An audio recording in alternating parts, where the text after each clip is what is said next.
வெண்பா குட்டியை இந்த கவின் கடத்திருவாங்களோ அப்படின்னு சொல்லி ஒரு பயம் நம்ம மனசுக்குள்ளே இருக்க தான் செஞ்சுது. இருந்தாலுமே அவ்வளோ சீக்கிரம் எப்படி கடத்துவாங்க? ஏன்னா இப்போ தான் அந்த கடத்தல் நாடகத்தை முடிச்சிருக்கிறாங்க.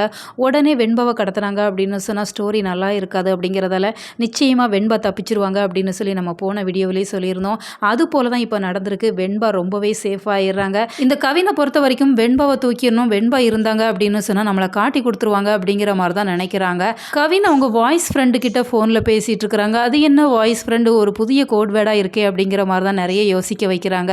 யாராக இருக்கும்? நிச்சயமாக கவினை பொறுத்த வரைக்கும் சுடரை தவிர வேறு எந்த ஒரு ஃப்ரெண்டும் இல்லை அப்படிங்கிறதால சுடராக தான் இருக்கும் அப்படின்னு சொல்லி எதிர்பார்க்கப்படுது. நான் வெண்பாவை பார்த்தேன், என்ன செய்யட்டும் அப்படிங்கிற மாதிரி கேட்குறாங்க.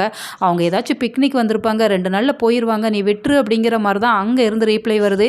இருந்தாலுமே கவின் கேட்குறதா இல்லை அவங்க மட்டும் இருந்தாங்க அப்படின்னு சொன்னால் என்ன காட்டி கொடுத்துருவாங்க, நிறைய பிரச்சனைகள் வரும், நான் பார்த்துக்கிறேன் அப்படிங்கிற மாதிரி கவின் சொல்லிட்டு இருக்கிறாங்க. இப்போ இந்த கவினை எப்படியாச்சும் தேடி கண்டுபிடிக்கணும் அப்படிங்கிற நோக்கத்தோடு தான் இப்போ தீபிகா ஏற்காடு வந்தாங்க அப்படின்னு சொன்னால் விஜய் மல்லி 2 பேருமே அங்கே இருக்கிறது அவங்களுக்கு தெரியாது.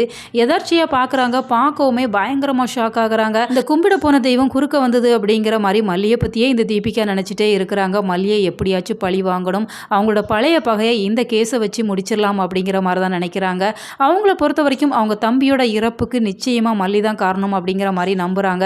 மல்லியை பழி வாங்குறதுக்கு இதுதான் ஒரு நல்ல சான்ஸ் அப்படிங்கிறதால மல்லியை பற்றியே 24 ஹவர்ஸுமே நினச்சிட்டு இருக்கிறாங்க. இப்போ மல்லி எதிர்த்தால போகிறாங்க, விடுவாங்களா? அவங்கள பின்தொடர்ந்து போயிட்டே இருக்கிறாங்க. இவ எங்கே இப்படி அப்படிங்கிற மாதிரி தான் யோசிக்கிறாங்க. மல்லி இங்கே இருக்கிறாங்க அப்படின்னு சொன்னால் அவங்கள சும்மா விடுவாங்களா? நிச்சயமாக பல பிரச்சனைகளை தொடர்ந்து கொடுத்துட்டே தான் இருப்பாங்க. இதையெல்லாம் தாண்டி விஜய் மல்லி எப்படி சேஃபாக வர போகிறாங்க அப்படிங்கிற நிறைய எதிர்பார்ப்புகள் இருக்குது. உங்களோட கருத்துக்களை கமெண்ட்டில் தெரியப்படுத்துங்க.